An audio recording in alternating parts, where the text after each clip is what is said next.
Hey there, More here, and thank you for joining me on my channel today. Today, we're going to get into a video about a support champion named Arcanist. She's a Knight Revenant champion.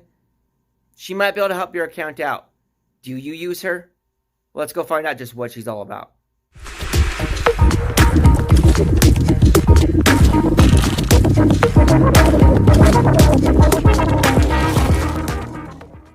Alright, today we're talking about Arcanist. She's a Knight Revenant Force Affinity support rare champion. We're going to talk about her kit, understand just what's going on with that, take her to Ice Golem 10 for some gameplay for you, and then we're going to talk about her build and what you should build and what stats you should focus on if you're going to build her out and actually try to use her. So let's get into her. Her A1 attacks one enemy, has a 20% chance of placing a sleep debuff for one turn. Sleep debuff. We all know that sleep debuff is one of the lower, less desirable debuffs. It's like a stun that can be interrupted by your own damage, including a HP burn or a poison tick as well. So it's not a very sought after skill or sought after debuff. And with only a 20%, book it out to a 40% chance. It's meh, it's okay. Her A2 though, places a 15% continuous heal. That's the big version of that. But a 15% continuous heal buff on all allies for 2 turns. On a 3-turn cooldown. That's not bad. That's pretty nice. That's some nice sustain to help keep your team alive. To help keep your team topped off. Keep that HP going on. Her A3. Places a 25% increased attack and a 15% increased crit rate buff on all allies for 3 turns. Those are the lower versions of both of those buffs, I understand, but it's 3-turn duration on a 4-turn cooldown on all allies. That's helpful. It's handy. It can help progress your account, help progress your champions through that specific dungeon content because of the duration, because that little extra oomph will help you get over the hump sometimes. She does come with an aura as well. Increased ally defense in arena battles. Not too bad of an aura, however, I don't really see you using her in the arena, especially if you get past bronze. In the silver or even higher, I don't see her very strong in the arena, so I don't necessarily see this aura being much at play and to benefit you or benefit your content. Let's take her into the Ice Golem and show you just what she looks like in actual battle here. The team I got her paired with, it's a small underdeveloped team. I'm nothing but 40s and 4 stars, so we're not going to go too big. Ice Golem 10, just to show what she can do, because I don't want her completely overshadowed and powdered by some 60s when I get in here. Here we go. I like that AoE. The AoE came from Chaplain. Chaplain, she's the one on the far left, right by my face right here. She's an attack-based healing support champion. Her heals are based off her attack stats or her damage. That AoE she did was an AoE heal that scales off of damage done. I like that champion. I've been sleeping on her. I'm building out my Chaplain. Go check out in the corner. I'm going to put a card to a champion guide I've done for her very soon here. So check it out. Let me know what you think of her. But today we're talking about Arcanist. She's the one on the far right. She's that Force Affinity on the far right over there. Remember, her kit is not all overpowered for damage. There's that continuous heal on everybody that we want her for. We also want her for that attack up and that crit rate up buff. That's why you put her in there. You don't put her in there for damage. You don't put her in there for the massive heals like Apothecary or some other champions or even Chaplain. You don't put her in for those kind of heals. You put her in for that continuous heal, that slow, gentle, gradual top off to keep your team going. You put her in there for the attack up. You see, everybody's got an attack up and a crit rate up buff on them right now. Everybody except for Myrmidon in the middle there is attack based. So those buffs actually benefit every single person on the team. Unfortunately, Myrmidon just went down. That's not cool. And I just remembered I wanted to replace Channeler with Reliquary Tender in case this happens so Reliquary Tender can bring him up. But unfortunately, she's not there. Let's see if this team gets through this content. That would not be cool for the video if we don't make it through the dungeon, right? Outstanding. Chaplain just topped off Chandler. Here we go.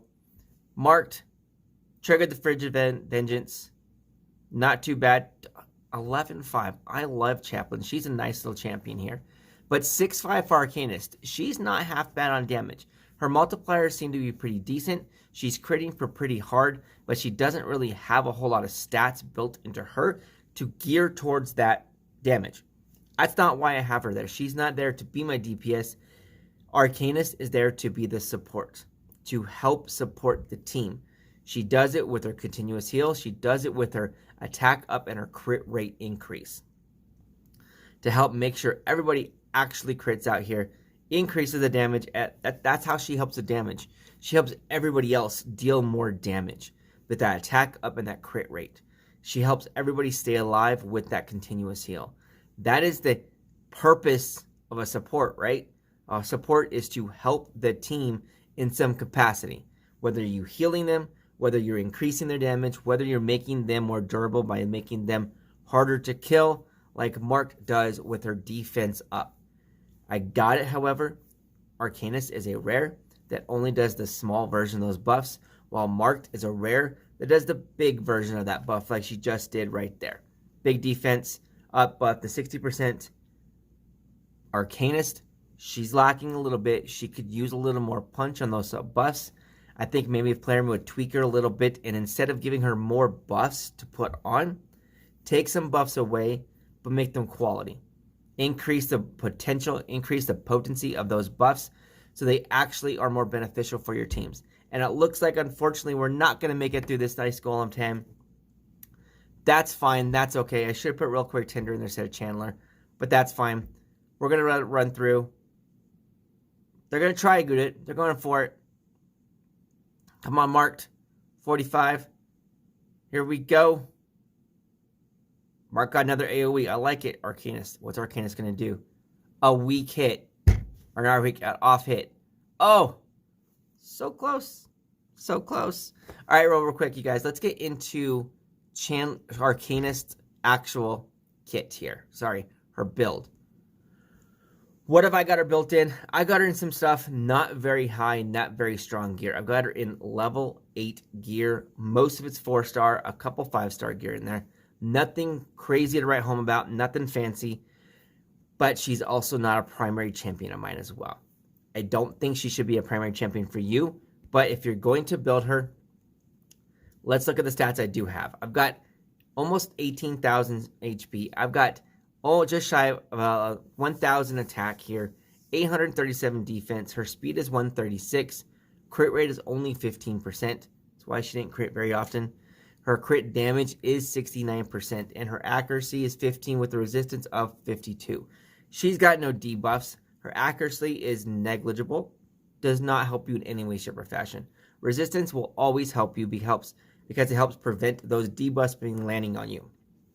But Arcanist, if you're going to build her, I suggest you build her with speed because you want her to cycle over any supports in general. Any and every support you have out there needs to be fast. Those are the fastest champions in your team. Your supports need to cycle through. If your supports can't take a turn, your supports cannot keep your team alive. So remember that if you're ever building an actual support champion, so whether it be Arcanist, whether it be Chaplain, whether it be Apothecary, that demigod of all champions out there, right? They need speed. Because if they don't turn, they don't take a turn, they can't keep your team alive. So if you're going to build Arcanist, build her with speed, then build her with durability next. Don't build her for damage. She has one skill, her A1. It's a one-hit skill as well. That's her only offensive damage-producing skill. You want to double down on her support. Double down on that continuous heal. Double down on those buffs. So you want her to go fast with HP and defense. Her durability, maybe even resistance in there as well. You want her to be able to take a hit and keep on moving. You don't want her to go down and be nuked out with 1 or 2 hits. No, that continuous heal is a gradual top off. It's not a spot heal that's going to fill her HP up. And it's only going to happen on her turn, so she needs to cycle back to her turn. Speed, HP, defense. You want her durability and endurance. You want her to be able to take a hit. Now her masteries. If you're going to do it, you're going to scroll her out. Where should you put her masteries? I would suggest you do put her masteries in the defense tree, you want that durability in there, right? You do want that durability. And I would actually say in the support tree, I would say, come here. Thank you. I would say ignore offense. You don't want to build her with damage. You want defense and you want support. Focus on the support masteries that increase her turn meter. Increase the length of her buffs and increase her turn meter when her buffs expire.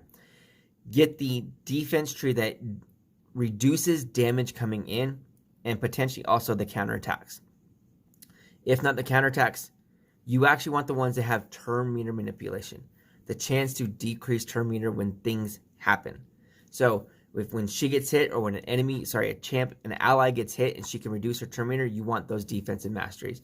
You want the support masteries that's going to increase turn meter when her buffs expire. And I would say you want to come down to this T6 mastery right here. Increases the champion's turn meter by 20% whenever an ally hero drops below 25%. A lot of people ignore or overlook this timely intervention. They go for the offensive T6 masteries. This one, it's helpful. If you have 4 champions that drop below 25% all in one AoE hit, she gets an 80% increase for turn meter. 80% increase. She comes back around again. It helps her cycle through her turns because that's how you want to build her. Speed, HP, defense, durability, fast and tanky. That's how you want to build her up so she can actually help keep your team alive. Thank you so much for joining me all the way through the video. I greatly appreciate your support. If you haven't already, hit that subscribe button down below if you actually got value from this video. I will see you guys on the next video. See you there.